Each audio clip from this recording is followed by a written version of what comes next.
Hola chicos, ¿cómo andan?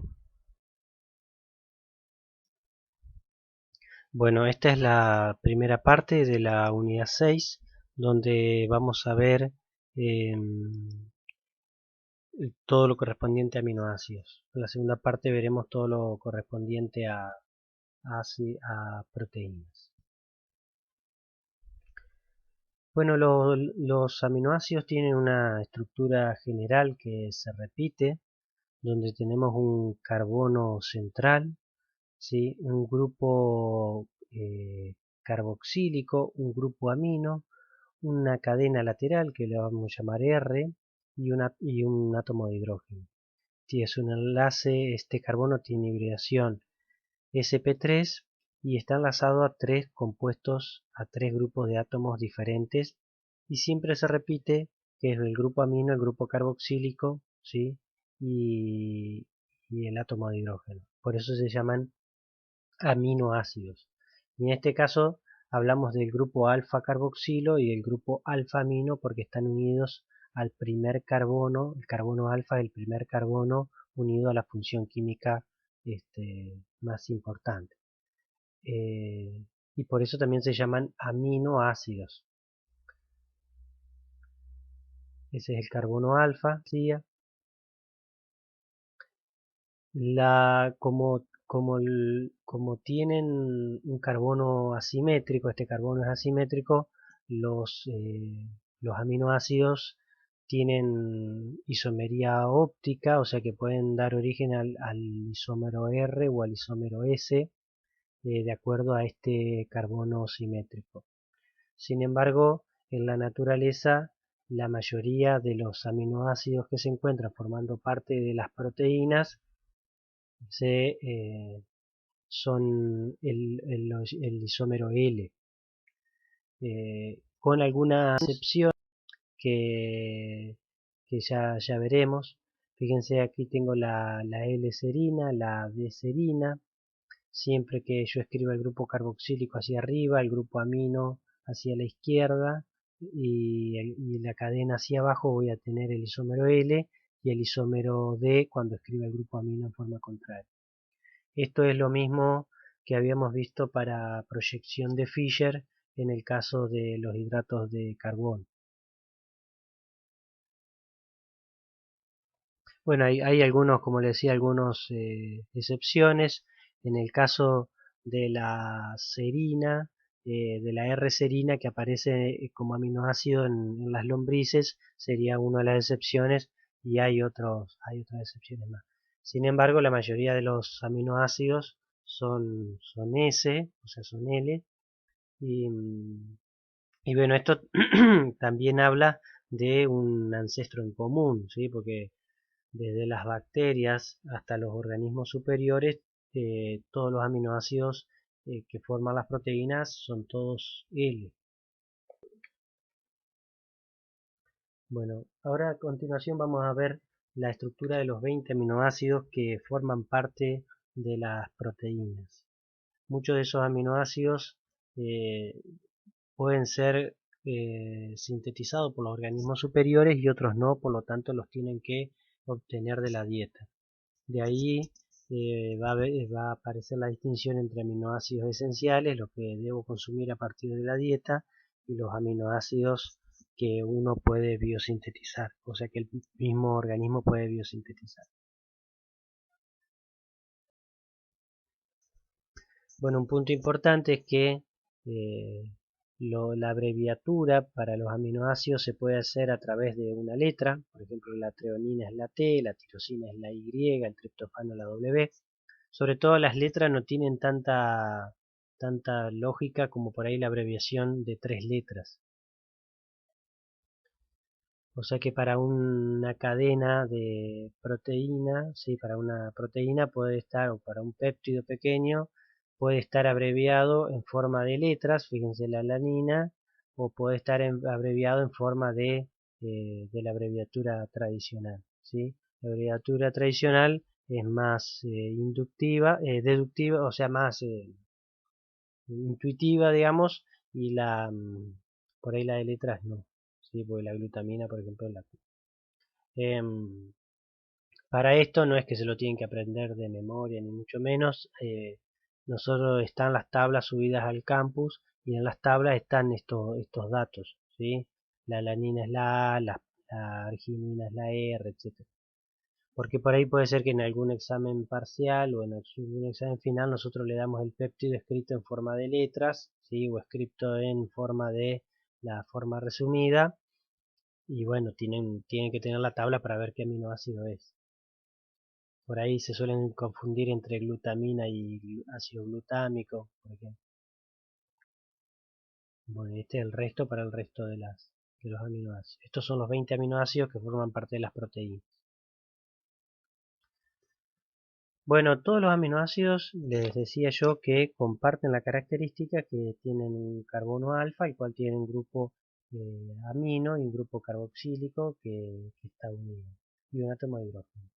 Y se diferencian entre ellos por casual, digamos, lo que cobra importancia para un aminoácido es la cadena residual, porque es lo que lo diferencia entre sí. Entonces, ahora lo que vamos a hacer a continuación es ver cada una de las cadenas laterales de todos los aminoácidos para ver las diferencias que hay entre esas cadenas laterales. Como las proteínas ustedes estudiaron que están constituidas por aminoácidos, las características, por una secuencia de aminoácidos, eso lo estudiaron en biología, las características de la proteína van a estar dadas, o sea, las características físicas y químicas de la proteína van a estar dadas por las cadenas laterales de los residuos de los aminoácidos. Y esto es un punto muy importante, porque casualmente lo que varía de un organismo a otro en gran medida son las proteínas, es lo que más varía de un organismo a otro. Porque, por ejemplo, nosotros ya hemos estudiado los hidratos de carbono y la glucosa en una bacteria, la misma glucosa que está en una célula de nuestro cuerpo, de un organismo superior. Ahora, las proteínas pueden variar mucho, ¿sí? Entonces, las características físicas y químicas de las proteínas se la va a dar la secuencia de aminoácidos, que a su vez esa diferencia está dada por las diferentes características de las cadenas residuales. Por eso es muy importante comprender la diferencia entre ellas. Tenemos, son diferentes grupos en base al tipo de cadena que tenemos. Entonces podemos tener alifáticas, aromáticas, sulfuradas, con grupos alcohol, con actividad ácido-base o con grupo amino. Bueno, el primer grupo están los aminoácidos que tienen cadena alifática. Entre ellos tenemos la glicina, la alanina, la valina, la leucina y la isoleucina. En el caso de todos estos compuestos, fíjense que tienen como cadena lateral una cadena carbonada, a su vez de átomos que tienen hibridación sp3, o sea que están saturadas, son cadenas saturadas. Por lo tanto, le dan una característica muy hidrofóbica.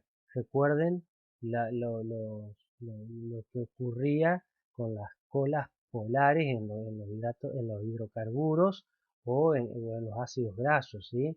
O sea, el carbono, ¿sí? Cuando está saturado, es una estructura muy apolar. Entonces, estos aminoácidos tienen esa característica, fundamentalmente la valina, la leucina y la isoleucina son muy apolares. La alanina ya un poquito menos porque tiene solo un grupo metilo. Y en el caso de la glicina es un aminoácido muy especial porque fíjense que como residuo tiene un átomo de hidrógeno. Razón por la cual no tiene quiralidad tampoco, porque no tiene dos sustituyentes diferentes. La glicina digamos, acá cobra importancia el volumen de la cadena residual. Entonces fíjense que si yo veo el volumen atómico, ¿sí? Por el número de átomos que tiene, de la glicina, que es un átomo de hidrógeno, versus la isoleucina, Este es mucho más pequeño que esto, ¿sí? Entonces, casualmente la glicina va a aparecer en secuencias de las proteínas donde necesite, ¿sí? Residuos menos voluminosos, como en los pliegues, como en los giros, como en las asas de las proteínas que veremos más adelante.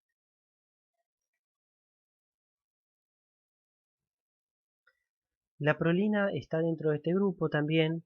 Tiene la característica que tiene un grupo amino secundario, ¿sí? Fíjense que en vez de estar como grupo amino libre, como en el resto de los aminoácidos, está ciclada esta cadena. Esto le va a traer características muy importantes porque este ciclo que forma le impide la libre rotación del carbono alfa que tiene hibridación sp3. ¿Sí? Entonces eh, le va a cobrar importancia por eso, digamos, y vamos a ver que aparece el, digamos, cuando se forman los giros y las asas de las proteínas, que ya vamos a ver qué es lo que son. Este es uno de los aminoácidos que es de gran relevancia. Vamos a ver que la, cuando se unen entre sí los aminoácidos pueden tener estructura cis o estructura trans, y esta es uno de los y casi todos cuando las proteínas se unen en la forma trans los aminoácidos, y este es el que tiene la forma cis más estable y está vinculado, digamos, a este ciclo que forma. Que sea cis le va a permitir un quiebre en el sentido de la proteína, o sea, tiene varias implicancias luego en la estructura tridimensional de las proteínas.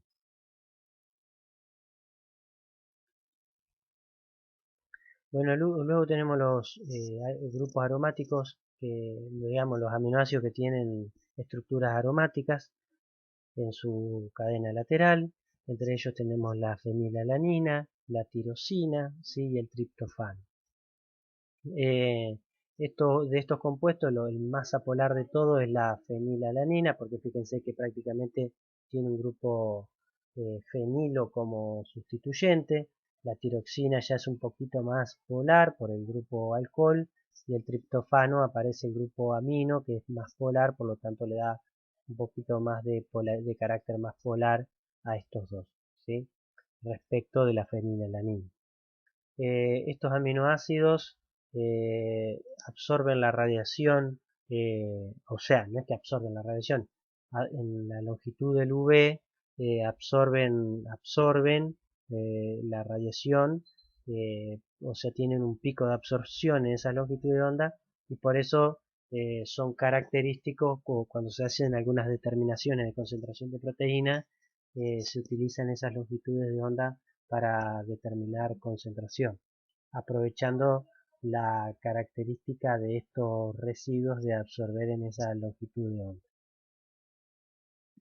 Generalmente son aminoácidos que le dan un carácter hidrofóbico a la proteína. Bueno, dentro de los aminoácidos sulfurados tenemos la metionina y la cisteína. Eh, Fíjense que aquí en la cisteína tenemos un tiol, razón por la cual ya es masa polar. O sea, acuérdense que el tiol tenía comportamiento químico parecido al alcohol, ¿sí? Entonces la polaridad hace que sea más polar que en el caso de la metionina, que, que tiene un enlace sulfuro, ¿sí? Que nos recuerda al enlace éter, ¿sí?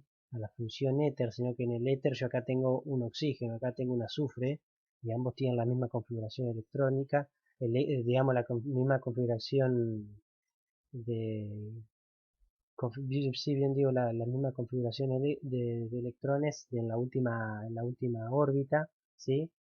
Eh, razón por la cual comparten características químicas similares y forman compuestos similares, ¿sí? Entonces, de igual manera que los éteres, este sulfuro también es muy apolar, o sea, cada vez que aparece la metionina forma eh, estructuras o partes de la proteína muy apolar.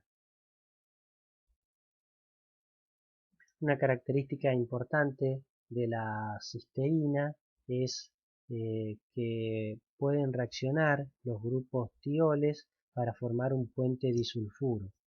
En este caso hay una oxidación del tiol cuando forma el puente disulfuro. Eso si tienen una duda de por qué se oxida o la combinación de esta oxidación, anótenlo en un rinconcito y lo vemos en la clase de consulta, ¿sí? Pero esto es muy común y permiten el enlace entre zonas alejadas de la cadena de aminoácidos en la proteína. Entonces, generalmente son parte o estabilizan la estructura terciaria de las proteínas. Bueno, dentro de los aminoácidos con grupo alcohol tenemos la serina, ¿sí? Con un grupo OH, y la treonina, que tiene además un grupo metilo en el carbono 3 sería o en el carbono beta. Estos aminoácidos ya son más polares, ¿sí? Y cada vez que aparezcan le van a dar un carácter más polar a esa estructura proteínica.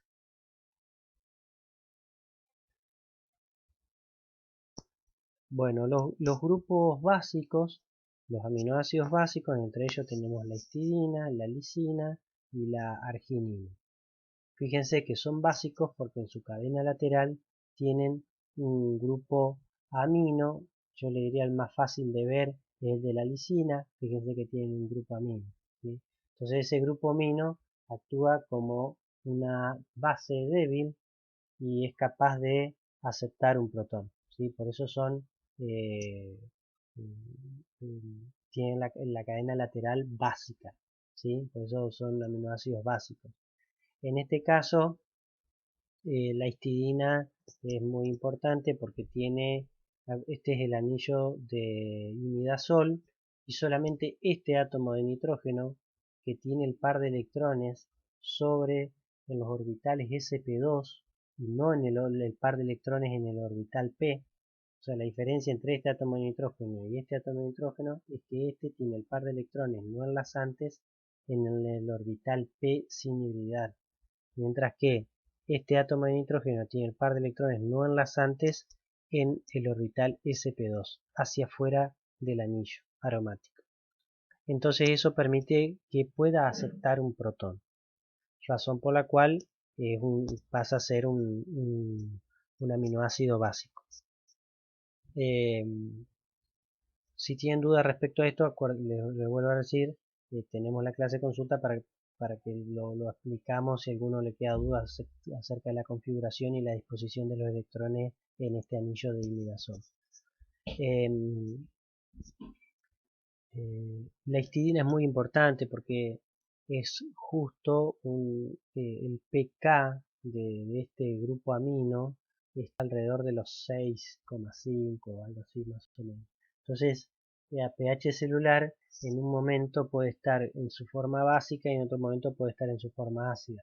Entonces, es un aminoácido que participa mucho dentro de los sitios activos de las enzimas.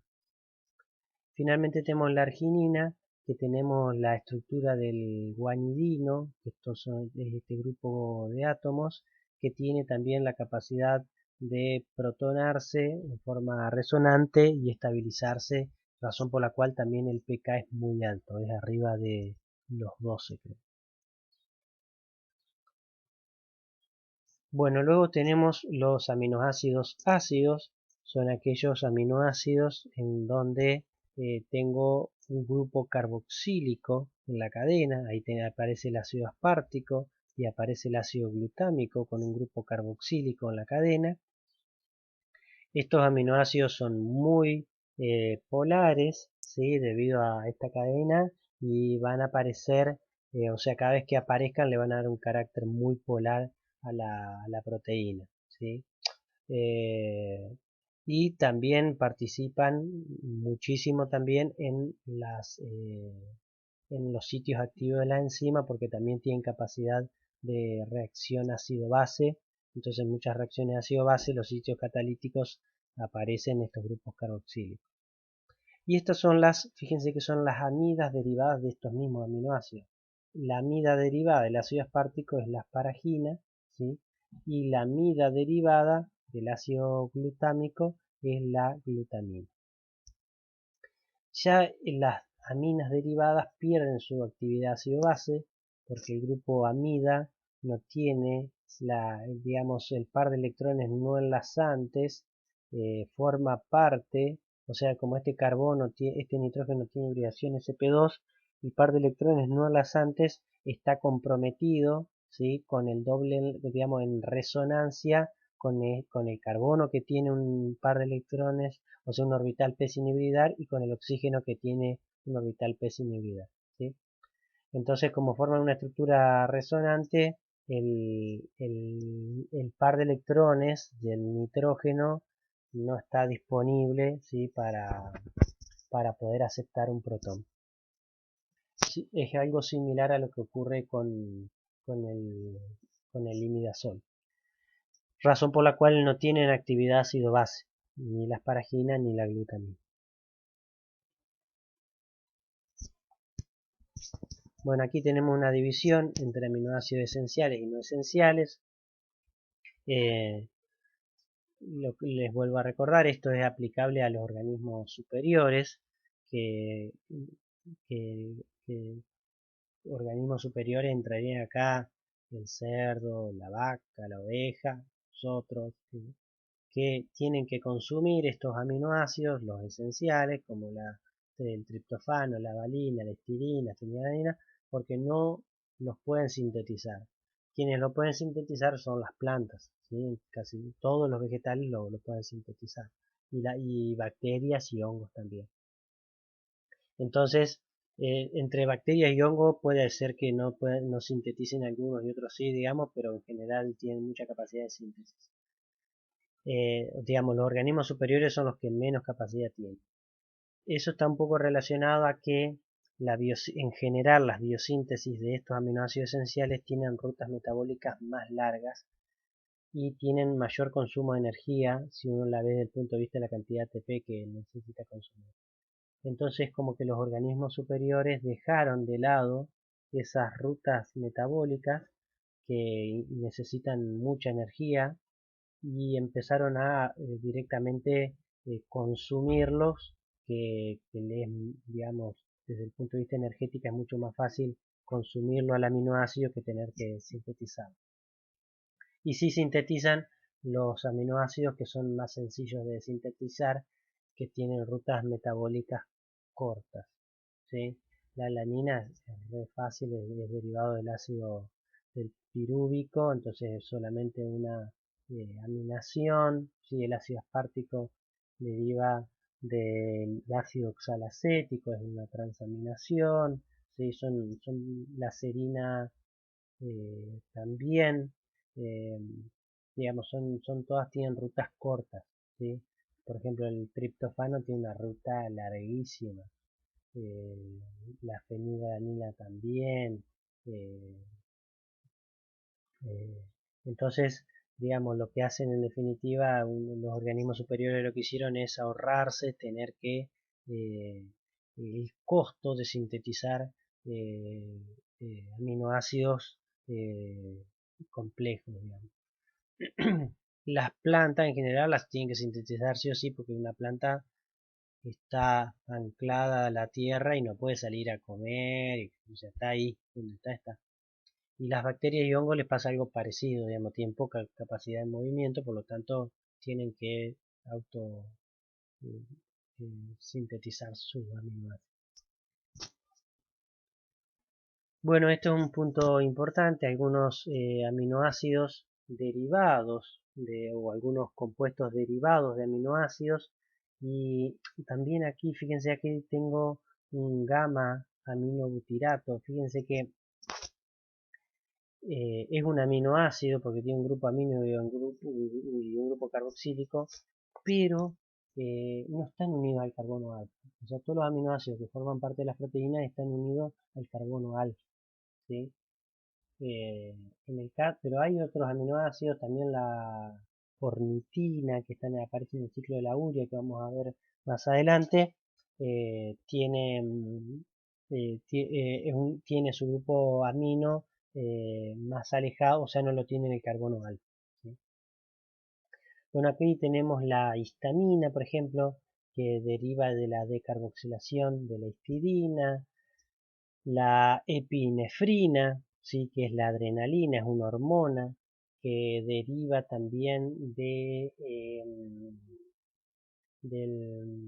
ay, de la tirosina, ¿sí? Deriva también, acá hay una decarboxilación y luego hay unas hidroxilaciones y unas metilaciones, bueno, terminan en en la adrenalina, pero derivan del aminoácido tirosina. Eh, y aquí también, esta es la tiroxina, ¿sí? O sea, yo tengo la tirosina, que es el aminoácido, y la tiroxina, que es la hormona, ¿ah? Esta es la tiroxina que deriva también de la tirosina, ¿sí?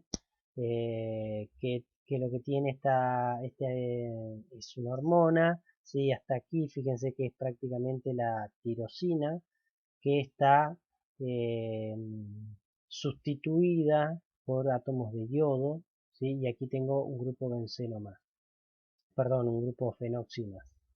Dije benceno porque en realidad ya lo tiene la tirosina, sí. Esta es una hormona también, simplemente hay muchos compuestos derivados de aminoácidos y hormonas que se forman que son derivados de aminoácidos y que ustedes digamos, cuando vayan a fisiología animal van a hablar de la adrenalina, van a hablar de la tiroxina, van a hablar de la oxitocina, por ejemplo, y son todas derivadas de aminoácidos, son moléculas derivadas de aminoácidos. Un comentario al margen nomás, fíjense que esta hormona necesita yodo. Entonces cuando hay bajo consumo de yodo, se produce una enfermedad que se llama hipo, hipertiroides, o sea, se atrofia, digamos, la glándula tiroides y se agranda, aumenta su tamaño, ¿sí? Em, que esa enfermedad se llamaba del bozo, si aumentaba, si la googlean, digamos, la buscan en internet, van a ver las personas, es como que se le agranda el cuello. Eh, y bueno, digamos, esa enfermedad ya no, digamos, prácticamente no existe más, excepto que alguien tenga algún tipo de patología particular, pero no existe más porque casualmente la sal que nosotros normalmente consumimos, fíjense, ahora pongan pausa y vayan y miren en la heladera, van a ver que dice sal yodada, porque no es solo cloruro de sodio, sino que es yoduro de sodio, o sea, tiene un porcentaje pequeño de yoduro de sodio. Y con eso uno suple las cantidades necesarias de esta hormona.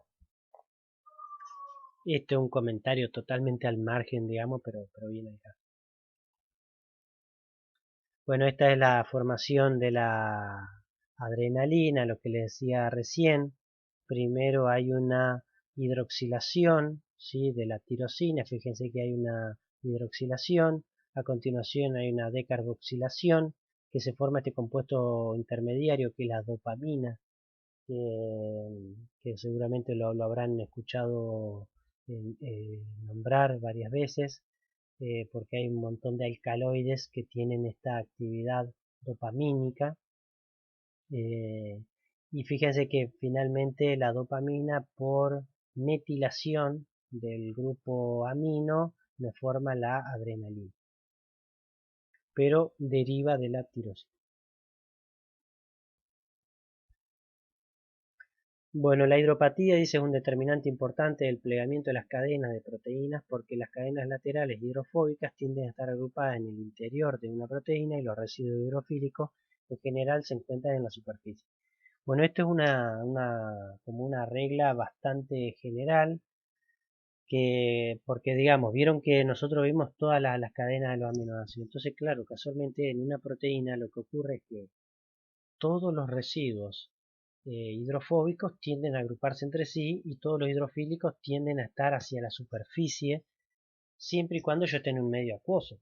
Pero como las proteínas están todas en un medio acuoso porque están en la célula, ¿sí? Excepto que sea una proteína que esté dentro de la membrana lipídica, que podría ser, eh, en general, si yo la tengo en la matriz de la mitocondria o en el citoplasma, las proteínas tienen todos los grupos hidrofóbicos hacia el centro y los hidrofílicos hacia afuera. O sea, todos los aminoácidos hidrofílicos van a estar expuestos hacia afuera y los hidrofóbicos expuestos hacia adentro. Ya vamos a ver cómo ocurre esto.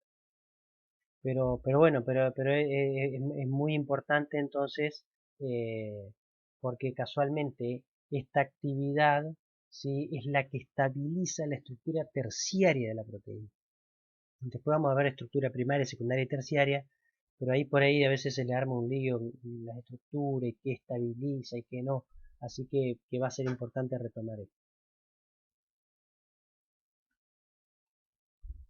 Bueno, los aminoácidos pueden actuar tanto como ácido como bases porque casualmente tienen un grupo ácido carboxílico y un grupo básico que es el grupo amino.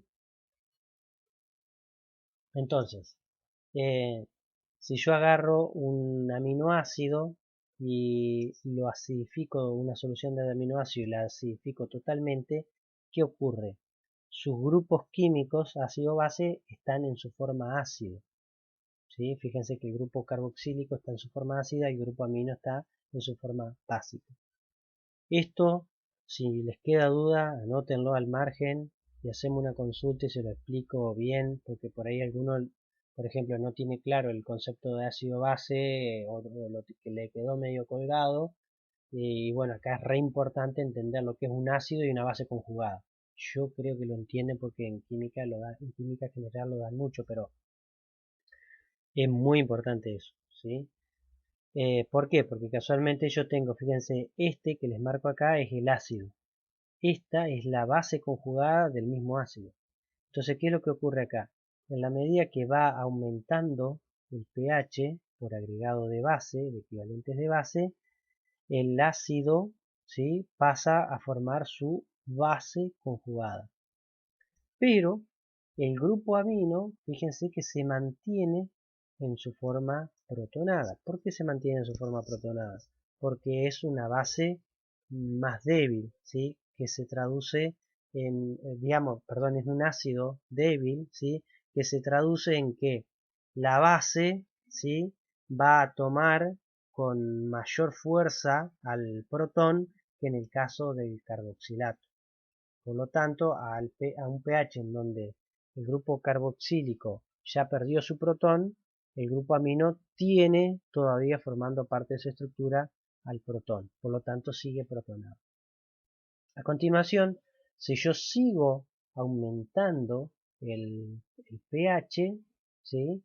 Por el agregado de una base, se va a desprotonar el grupo amino a continuación, ¿sí? Y me va a formar, fíjense que acá tengo el ácido y esta es la base conjugada de este ácido, ¿sí? Cuando yo tengo el grupo amino como ácido, esta sería la base conjugada que,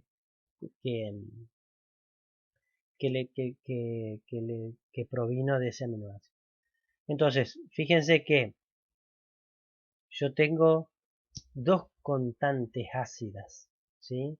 Porque una sería la constante ácida 1, pK1, pero ¿para cuál es? Para la disociación del ácido carboxílico en carboxilato, ¿sí? Entonces, esa es mi primera pK, ¿sí?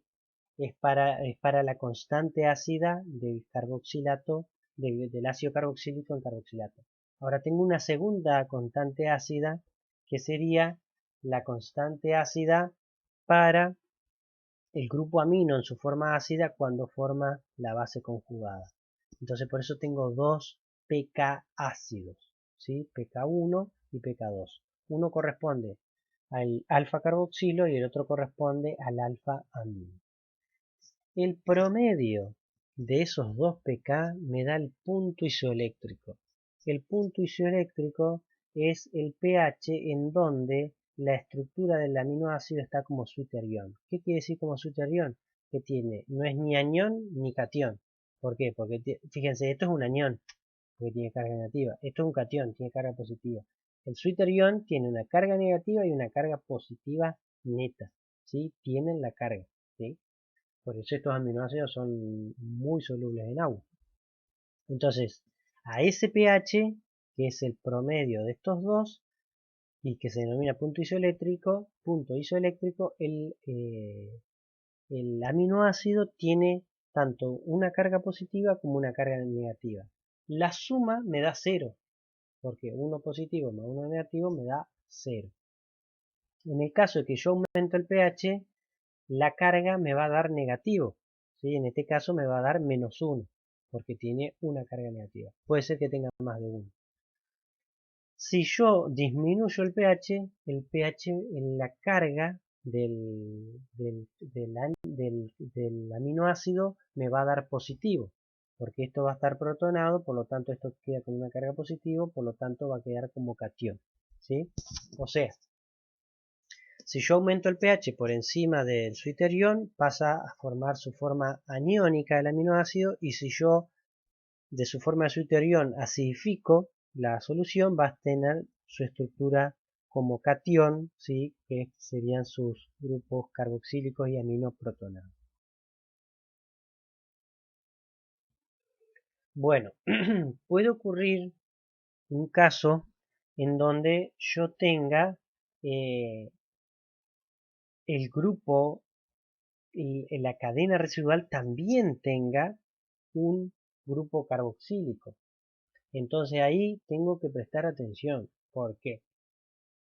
Porque primero se va a disociar, o sea, el ácido más fuerte de todo va a ser el alfa carboxílico por el efecto inductivo que genera el grupo amino.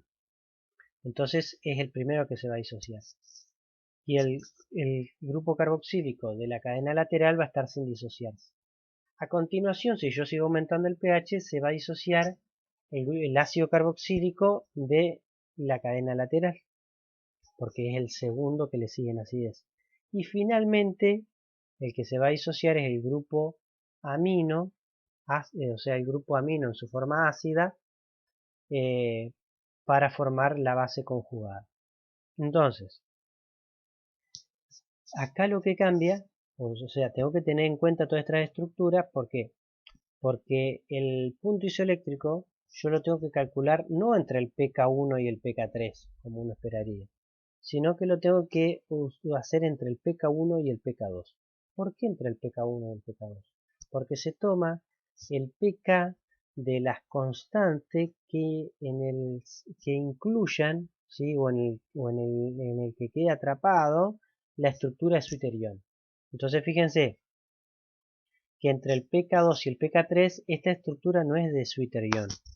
¿Por qué? Porque tiene una carga negativa, una carga positiva acá y otra carga negativa más. O sea que la carga neta no es 0, es -1.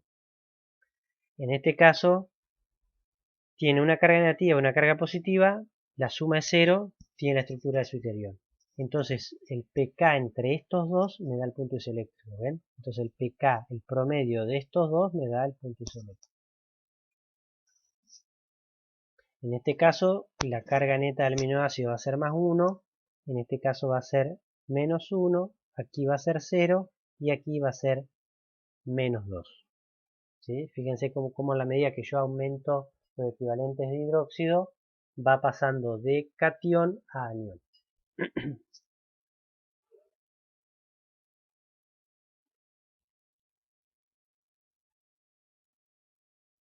Bueno, esta es la explicación del punto isoeléctrico, cómo se calcula, es el promedio, ¿sí? De los dos pK que engloban entonces la estructura de suiterión. Dice el punto isoeléctrico de la histidina se halla entre los valores de pK de cada lado de la especie que no tiene carga. Bueno, esto es como dicho de otra manera, pero lo mismo. ¿Tá? O sea, ustedes tienen que tomar los dos pK entre medio de la especie, ¿sí? O sea, los pK a cada lado de la especie que no tiene carga neta, que dicho de otra manera el suiterión. Esto es en medio entre el 6 y el 9,3 para el caso de la histidina que da 7,65.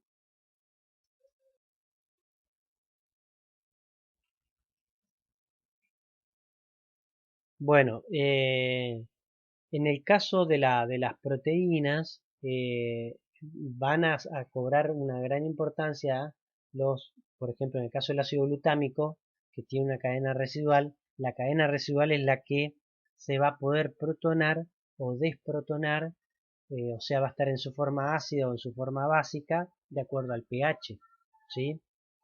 Entonces, ¿qué es lo que va a ocurrir? Generalmente las enzimas tienen un pH óptimo al cual tienen actividad.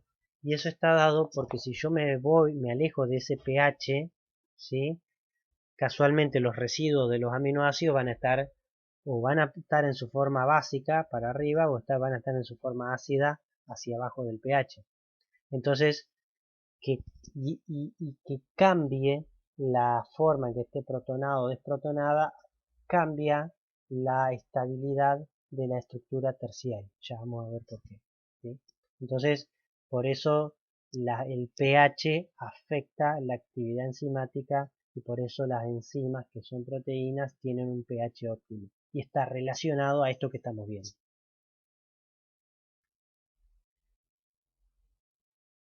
Bueno, un punto importante también es esta ecuación de Henderson.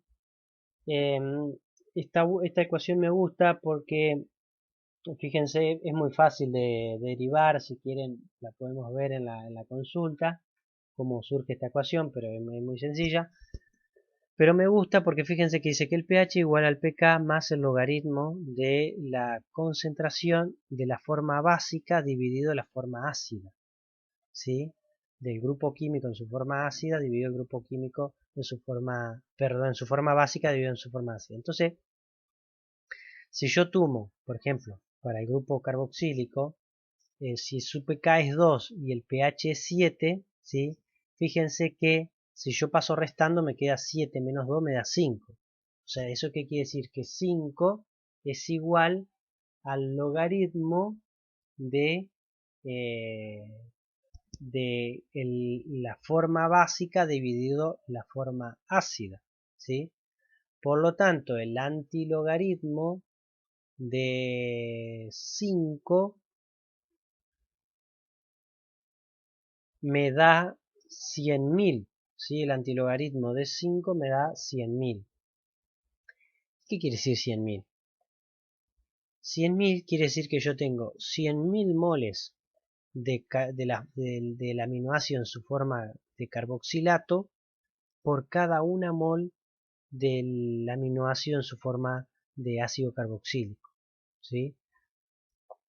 Lo puedo decir en mole, lo puedo decir por molécula, por la unidad que ustedes quieran, ¿sí? Porque es una relación. Pero ¿qué quiere decir esto? Que yo tengo 100.000 grupos carboxílicos por cada un grupo, perdón, 100.000 grupos carboxilato por cada un carboxílico. Dicho de otra manera, a pH 7 el grupo carboxílico está todo como carboxilato. ¿Se entiende? A pesar de que un equilibrio, el gran porcentaje del grupo carboxilato a pH 7, si el pK es 2, está todo como carboxilato. Y esa es la razón también por la cual a pH 7 el grupo carboxilato lo escribimos como carboxilato y no como ácido carboxílico. ¿Sí? Lamentablemente aquí no puedo escribir, así que si les quedan dudas de esto, les pido que la anoten porque yo escribiéndolo tengo mucho más para hacer y para explicarle si no se entendió lo que acabo de decir. Bueno, finalmente los aminoácidos se unen entre sí por el grupo carboxílico, reacciona con el grupo amino para formar una amida derivada que se denomina enlace peptídico y que forman las proteínas, ¿sí? Este tema de enlace peptídico lo vamos a retomar ahora en la segunda parte cuando veamos proteínas, así que ahí vamos, de esto que les quede que la unión se forma una amida derivada. Bueno, y hay un grupo de pequeños péptidos, ¿sí? Como el glutatión, ¿sí? Que fíjense que puede lo que les quería mostrar acá es que dos unidades pueden unirse por el puente disulfuro, por oxidación, y luego por reducción se pueden separar por este puente disulfuro. Hay otros casos en donde hay una ciclación. La oxitocina es una hormona y fíjense que es una secuencia de aminoácidos. Empieza con la cisteína, la tirosina, isoleucina, glutamina, arginina, cisteína, prolina, leucina, glicina y también glicina, que tiene un grupo amino. ¿Sí? Eso está, o sea, está formando una amida al final. Eh, o sea, el grupo carboxílico de la glicina. Eso es una modificación aparte o sea, de la secuencia de aminoácidos. Y fíjense que forma un puente disulfuro entre la cisteína 1 y la cisteína 6, que es la cicla. Entonces es un péptido de 9 aminoácidos que está ciclado por un puente disulfuro. Y esa es la oxitocina, que es una hormona, que la van a ver cuando vean eh, fisiología animal, anatomía y fisiología animal. Van a ver que, por ejemplo, la vaca lechera, ¿sí? Cuando está cercana al parto y cuando pare, aumentan las concentraciones, por ejemplo, de oxitocina, ¿sí? Cuando está produciendo leche, aumenta la concentración de oxitocina. Bueno, y la vasopresina, que es otra hormona también que actúa como vasoconstrictor de los vasos sanguíneos, ¿sí? Pero fíjense que es también un péptido ciclado.